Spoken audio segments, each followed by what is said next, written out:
Okay, so again, for absent people, I just told everybody to open up their notebooks to the 100 schools section, in which you've already got notes on Confucius and on the Taoists, Lao Tzu and Zhuangzi. And so now we're going to talk about the final important philosophy of the 100 schools period. There are many others that we won't talk about because these are the three most important. Legalism. Somebody asked the question, is Taoism part of wave one or wave two? It's part of wave one because it's one of the 100 schools, Warring States period, Eastern Zhou, attempts to solve the problem of a corrupt society and a broken government and a broken political elite. And so our last in this period of wandering philosophers trying to persuade rulers is legalism. Now here's my question for you. I asked you to, and do this wherever you want to, but we're not yet in wave two. We will be there very, very shortly. Back to the Achilles heel of feudalism.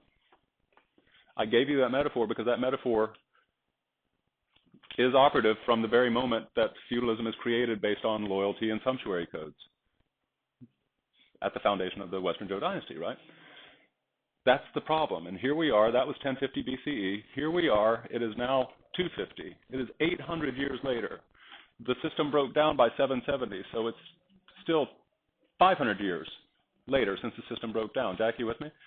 And the problem is still not solved. Things are just getting worse and worse. More and more blood, more and more death. The problem, again, is our kings are not loyal to anybody. Their ministers are not loyal to them. The ministers' officials are not loyal to them. We saw that all in the Confucius movie. What do you do? What is the solution? How do you fix this feudal system where states are controlled by vassals? I want you to seriously think yourselves, you know why? Let me pull back. I know I'm talking a lot, but you know what? I think you need to hear it. And I think that if you listen to me respectfully, you'll actually go, you know, that makes some weird sense, and it makes me more interested in this question. All of you know MUN types, debate types, international relations types, diplomacy types, people who want to go to Georgetown, because Georgetown is where you go if you want to get into diplomacy and international relations, or the United Nations or whatever. All of you know people like that. We've got our little geek community of people who are into that. Well, why are they into that? They seem to understand that it's not some sort of mysterious, you have to go to med school to start thinking about the questions of, well, how do you design political systems that work best? Simply put, that's what Chinese philosophy is trying to answer. We've got a broken political system. Right now we've got a broken political system globally, right? We've got nobody can stop America from being the #1 polluter in the world because we don't have a world governance system that can make America stop causing the coming collapse of global civilization, or China. We don't have the institutions. We don't have the political system set up to actually improve what's broken right now. And so what do political types do? They actually go, you know what? It doesn't take a god to come up with the best solution you can imagine and then actually be able to articulate it, speak about it, and try to persuade other people at a UN General Assembly or something to adopt this and actually try to make this improvement happen. That's what the Chinese were doing in the late Zhou, in the Warring States period. So we just described the broken system of the Western Zhou. It's feudalism. I want you to do some serious thinking. Give yourself credit for being able to go, I understand the problem, and you know what? If you just look at it from above, what is the best way to fix it? You've got a king who is trusting vassals to run governments all over in their little fiefs, and they become disloyal, and it's all based on aristocracy, and it's all broken down. What's the best way to fix this? Confucius said go back to the loyalty and go back to the ritual propriety. The Taoists, what was the Taoist answer, by the way? We didn't quite hit it.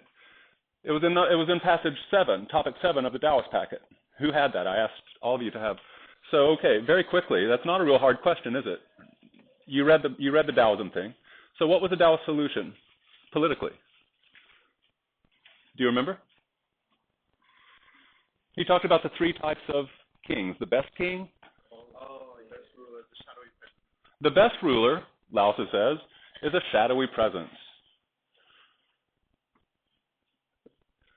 We talked about intertextuality.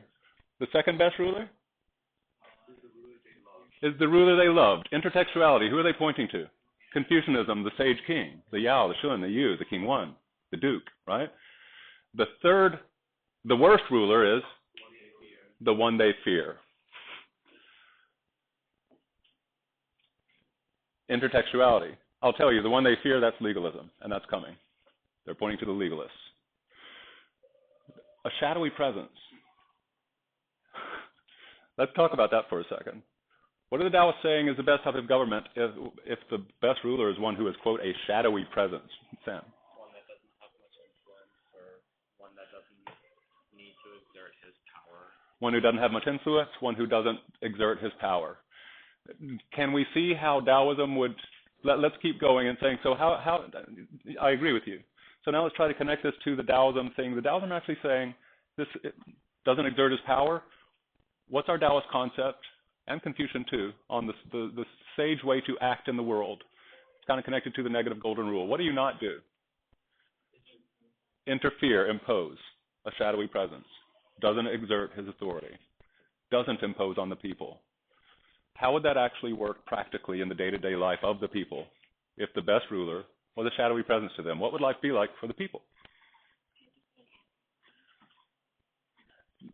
Let's stay away from academic terms like anarchy, which are so loaded with connotations that let's try to be more concrete. On the daily basis, how would the people live? Just how would a family live? They would depend on themselves. If the government was shadowy, it's still there. A shadow is still there. What do you think the government would do? How much would it affect the daily lives? The people came to them, kind of like water, how water only helps when... I like that. It would only help when the people came to them, like water benefits the people without really trying to. It's there when they need it, right? It's certainly not competing. Would taxes be high? No. You would barely feel the government because the taxes would be so low. It sounds very libertarian for those of you who know modern political theory. Small government. Small government. Let the people live their lives, right?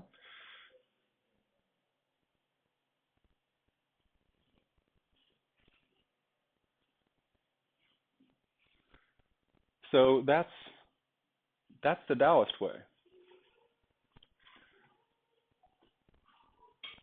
Would you need armies in Taoism?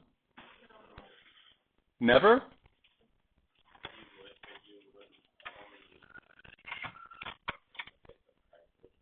That's right, and I agree, right?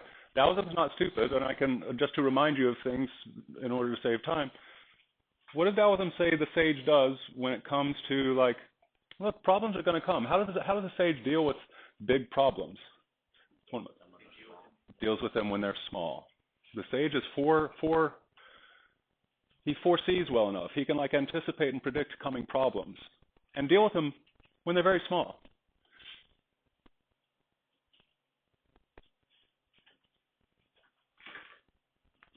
So they would be doing certain things. And if ever we were under threat from nomads or whatever, well, defending the people in war, you can think that a shadowy government would do that because the government should do some things, right? But otherwise, stay out of their way and just let them live.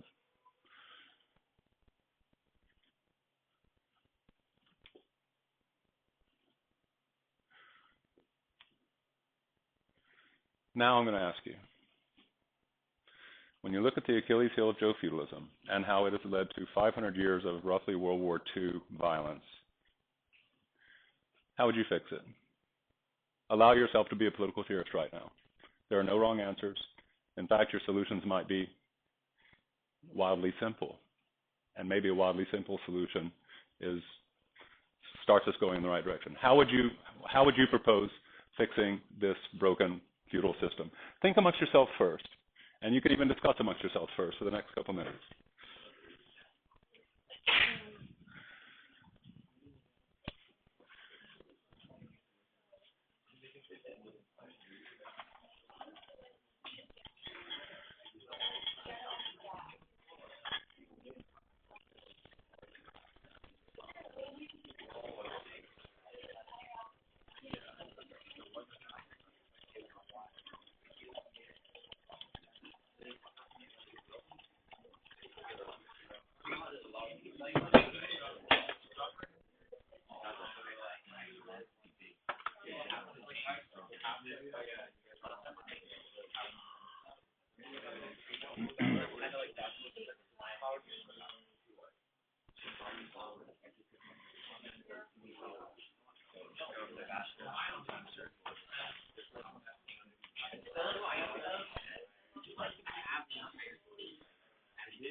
let me throw one piece of encouragement to you, because so many of you probably think in terms of small little tweaks instead of radical, like just. You can think of the most radical change you want to think of within reason, right? Let's not like have the Avengers come and just like fix everything. No, you can think of the most radical solutions possible if you think they would help, right? Is this a question or a? Okay, so we'll discuss in a second. I'm trying to make tea at the same time.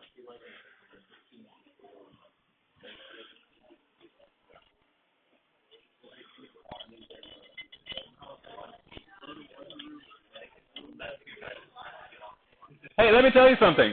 It occurs to me that this is like what SAS is going through right now, because SAS is going through a radical stage where we're looking at the entire system of the entire school and going, high school, and going, how much should we just destroy of what SAS has become over the past decades and just build from the ground up? All right, so that's the kind of radical thinking that we're actually going through right now, man. It's going to be interesting in the next few years. So go ahead and let yourself play.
Okay, I think we can start having this conversation now. Does anybody have any? No. Okay. Let me. Spoiler alert: if you watch the video, keep your damn mouth shut. All right. The rest of you, what did you come up with, Nikita? And please speak loudly. So what I would do is decide every single field under one central government act by agreeing to properly enhance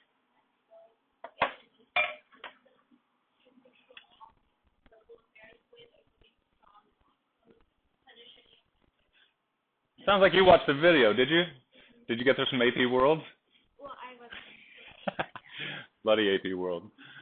HK. If I were like in charge of, like I centralize learning and space for the students, but keep everyone malnourished. They have. You would make the country starve or be weak. What's your reasoning for that? So they can't start any uprisings.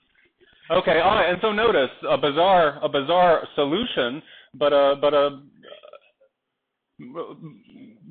identifying a serious problem. If we're going to like destroy the aristocracy and take their fiefs from them, we've got to like anticipate the vassals aren't going to like swallow that easily, right? They're going to try to resist, and this could cause more war, and then we're back to the warring states period, right? And so this is a serious, if we do it, we got to think of the consequences and who's going to like try to stop us and cause more problems, right? Anybody else?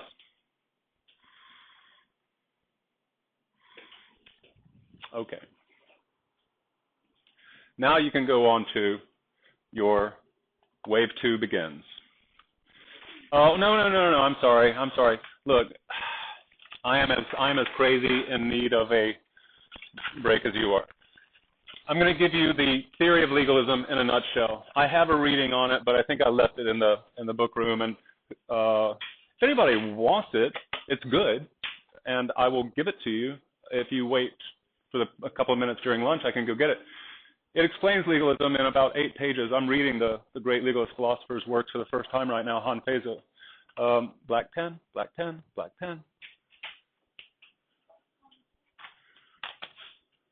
Hell and damnation.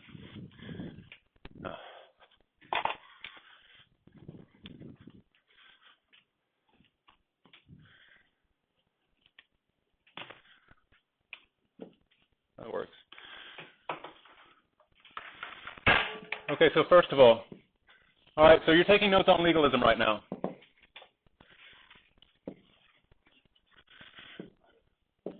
These are all vassal states, okay? So here's Qin, the vassal state of Qin. Let's see, this would be maybe, I think, let's call it Wei. It doesn't really matter. And then we can call this one Zhao. It doesn't really matter. And this would be, well, at this point it would be Qi. And here we have Chu. And here we have Yan up here. And then, of course, well, we have Zhou, the little vassal state of, the little royal domain of the Zhou puppet king who does, my little rituals. And all the head ones are like, you enjoy your little rituals, you little loser. Nobody cares about you. Just go ahead, Queen Elizabeth. And then, who cares, right? This might be Han, blah, blah, blah. And then, actually, that's not Chu. Chu's over here. It doesn't matter. Because here's the point. The more traditional vassal states kept their aristocratic thing going. The less traditional ones, especially Qin, started doing what you saw Duke Ling doing in Lu, saying our problem is aristocracy. Our problem is inherited office and the taxes and resources of the people going to the aristocrats, going to the nobles, instead of straight to my government. When I am letting nobles be ministers, I'm giving them a piece of land with a lot of farmers around that land, and they are actually taking the wealth from those farmers on that land, and they're benefiting from it, and they're just giving me a cut.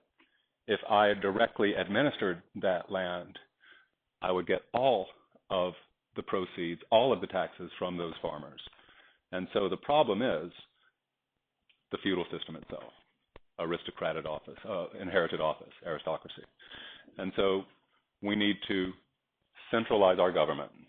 This was on a state basis now, just for our state. So our state can be stronger and hopefully survive the warring states period and be the last state standing, right? Make sense? Any questions?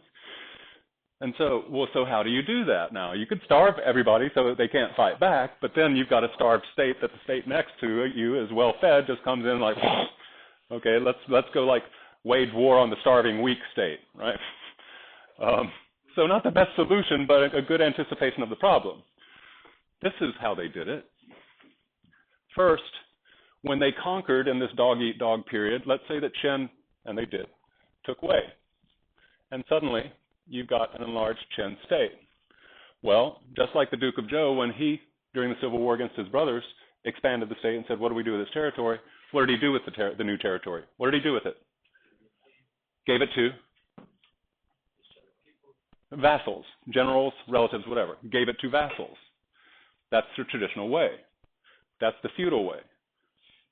Qin has the same, he could do the traditional thing. Okay, I've just like taken over a new state. I'm going to give it to loyal people. No, he didn't at all. He appointed officials. Not inherited. So we have what are called bureaucrats. Bureau, the French word, office. And the new territory that we just conquered is not feudal. It is centrally administered by officials that the Qin king appoints. So Jacob, I appoint you as an official. Here are your duties. If you don't do them, you're fired. And when you die, your kid does not get this position. It's a modern system. Officials are appointed. Judges are appointed. When judges die, their son doesn't become a judge, right? They're appointed. Sometimes elected, sometimes appointed, but still. So it's based on merit. What are the benefits of that? Show that you can take good notes. I'm trying to structure my lecture right now very, very logically. What are the benefits of this? Increased revenues to the treasury of the king. And no powerful aristocratic family created. The officials depend on the king. He can fire them.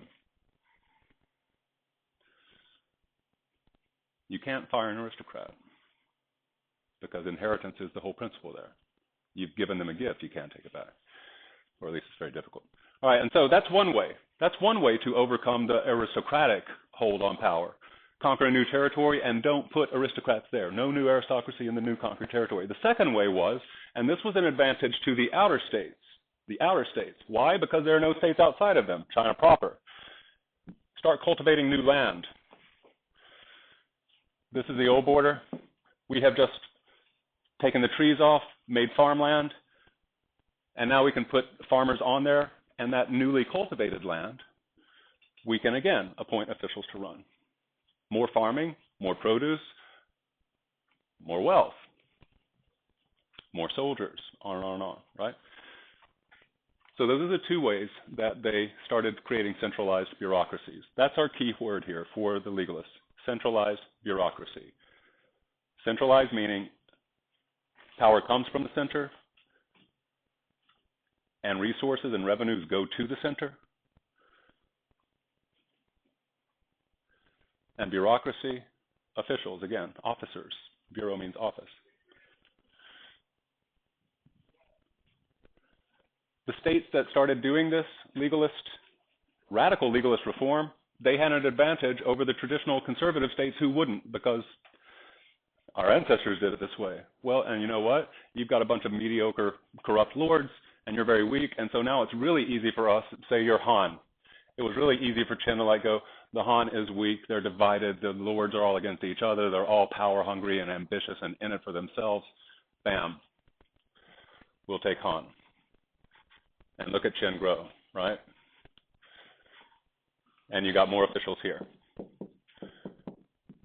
We already talked about who was at the biggest disadvantage in this warring states period, the center states surrounded by the outer states. And so little by little, the states that went legalist were already doing the radical reforms of centralized bureaucracy to replace feudalism.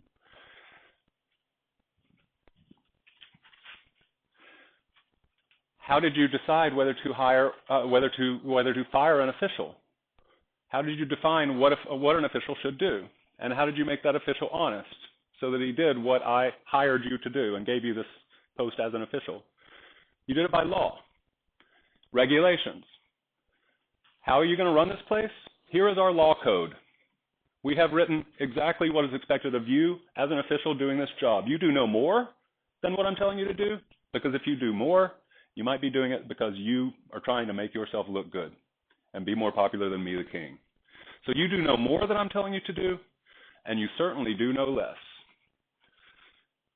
And if you do your job exactly as laid out in this rubric, right? And it was very, very complex and clear law code, then you keep your job and you get rewarded. You've done exactly as you were told to do. Rewards for you. You do more, you're punished. You do less, you're punished. You could just be fired, or it could be worse. And that law trickled down. And that law was consistent, spelled out, written from the center, by the center. They're the ones who define the laws. And then all the officials are telling the people that they're ruling, who can't read, what the laws are. And so you've got one law. Now, this is a beautiful thing, Americans, if you like the American system, because what does this mean? Nobody's above the law. It is completely egalitarian, equality-based. Lord, if you break the law, official, if you break the law, if anybody breaks the law, it doesn't matter who they are, you are punished. There is no favoritism here. One, and justice for all. Justice for all, based on our law code, except for the king. The king's above the law. The king's above the law.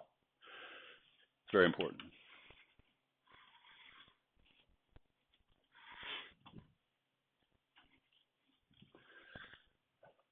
Now let's connect it to the most surprising connection to see here. How is the king in this system like a shadowy presence? Because legalism, the legalist philosopher who I'm reading right now, let me give you his name, why not? Han, H-A-N. Not a very long book, this is just his basic writings. Han Feize, F-E-I-Z-I, Master Han Fei. Han Feize, the great legalist philosopher. I'm going to offer a Chinese philosophy course in the year after next because it's wonderfully, wonderfully interesting stuff. Notice it's all about just how to make society work. So there's really nothing confusing about it. But there are great visions of what humans can be. And so Han Feize, he sounds brutal and horrible until you just realize, right? Oh, but you know what? This legalism, which sounds very iron-fisted and we punish you and all sorts of stuff, sounds very dictatorial. But there are some beauties there. Nobody's above the law anymore. I don't care if you're an aristocrat. I don't care who your daddy is. You're not above the law, right? And you have to do well to keep your job, right? So it's still meritocratic. Very, very, there's a lot of America in this legalist thing. He studied under the last great Confucian. He was a student of the last great Confucian, Shunzi. Does Confucius like law? Jack, stay with me. Does Confucius like law? Oh, dudes, what are you talking about? Confucius liked law? Thank you. Straighten him out, Dimple. What? He did not want to get involved in politics. Oh, no, there's more than that. Confucius and the Analects. What did he say about... We talked about this. Make them cunning and... Restrain them with law and they will become... Restrain them, control them. Try to control people and their bad instincts and their dishonesty. Do it with law and they will become... cunning and devious and dishonest and sneaky. They'll just try to get around the law. Oh, I'll cheat. He won't catch me. In my country, in my state, the people are so honest that a boy reported his father for breaking the law and stealing a sheep. That's how good people are in my country. And Confucius responds to that? In my country, people are also good, but in a different way. When a father steals a sheep, the son does not report him to the law because virtue is more important, family is more important, all these sorts of things, right? Ritual propriety is more important. Goodness is more important. You want to control people, you do it by being a good example. And virtue trickles down from the top to the bottom. So back to the fact that it's very ironic because the last Confucian philosopher, Shunzi, taught the great last legalist philosopher, Han Feize. He was a student of Confucianism. But he went to legalism. Shunzi himself was a Confucian who was very interested in the Taoists and the Tao Te Ching. So you got a Confucian like going, there's a lot in this Zhuangzi, especially. Shunzi really liked Zhuangzi. So now let's make the connection. How is ruling like a shadowy presence strangely legalist? Or how is legalism strangely Taoist? Sam, I'm going to let other people brew it because they might need longer to cook. How is this ruling through law being a sage best king, one who rules like a shadowy presence? Do you see it?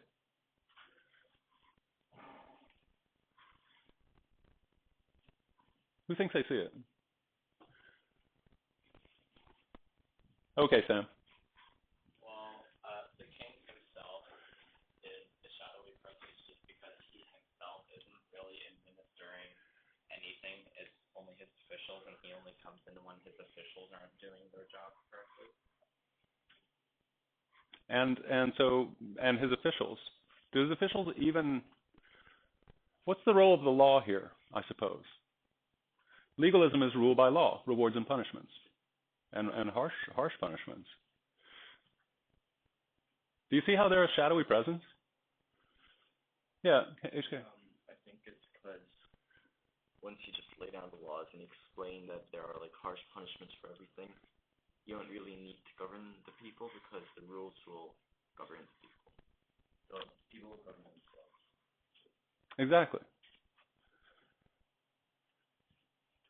Once the ruler lays down the laws, then the laws regulate the people, right? And the ruler is a shadowy presence. He's done his work, and he can now sit still and invisibly and do nothing. Wu Wei.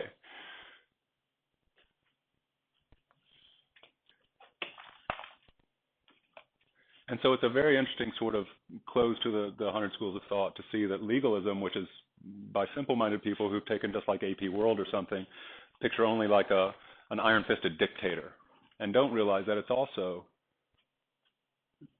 applied Taoism.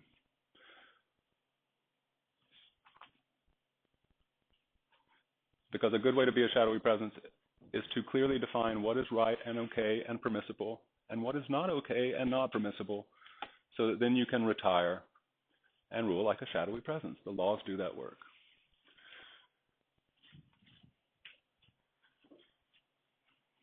Do you have any questions?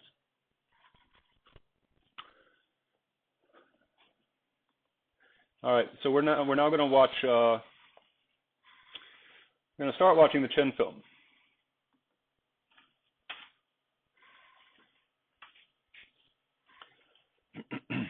What I want you to do as we watch it is note in what ways Qin is a monster, because he goes down in history as a monster. If you don't know who Qin is, he's called the first emperor. Wave 2 begins.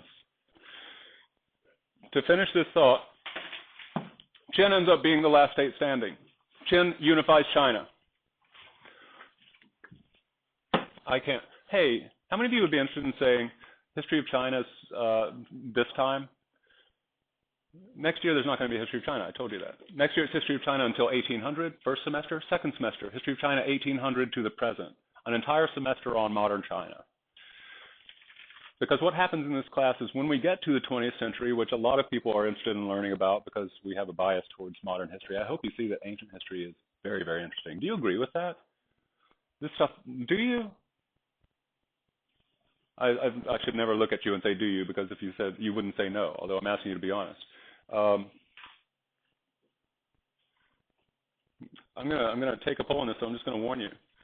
I would love to say, let's do this just to 1800 so that we can continue going into depth. Otherwise, we're going to have to, you're going to be dissatisfied with the amount of time that we spend on the 20th century and other things too, right? So, and you would be able to take the 1800 to the present semester 2 of next year or in a year after that. But I'll open that up when we get back.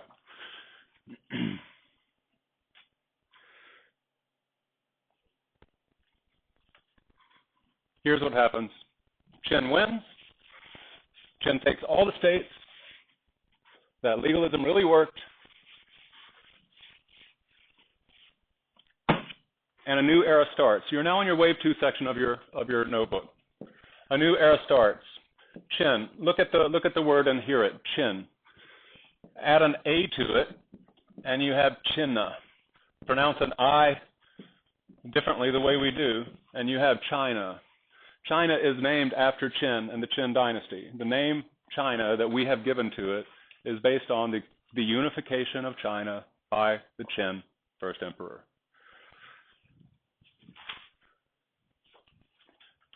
And this ends the 3 ancient dynasties that we have spent this semester on so far, and begins a new period that is called the Imperial Era, or Imperial China. Why? Because look at the word imperial. It has within it the word empire. Empire. Qin has just created an empire. And what I mean by that is that instead of, that's the Yellow River and the Central Plain, notice that we have just been doing the Yellow River, Central Plain, and the Wei River. That is the 3 ancient dynasties. Nothing has been going on south of the Yangtze. When Qin conquers and unifies China, he ends up taking it all the way down, and so suddenly China proper starts looking very much like China today. So he conquers all of these non-Chinese, non-Han Chinese tribes and assimilates them into his empire. It is an empire. What is an empire? It's a state that conquers foreign states. So these foreign tribes are now part of China. And Qin, by definition, has created an empire through that act, and it starts what we call Imperial China. We have gone now from kings. Put this in your journals. This is just a language thing. It's specific language. We're no longer talking about kings when we're talking about empires. What are we talking about instead? Emperors. So the age of emperors began because they rule an empire in an imperial era. So from Qin forward, we are now talking about empires and emperors every single time, except for the POD.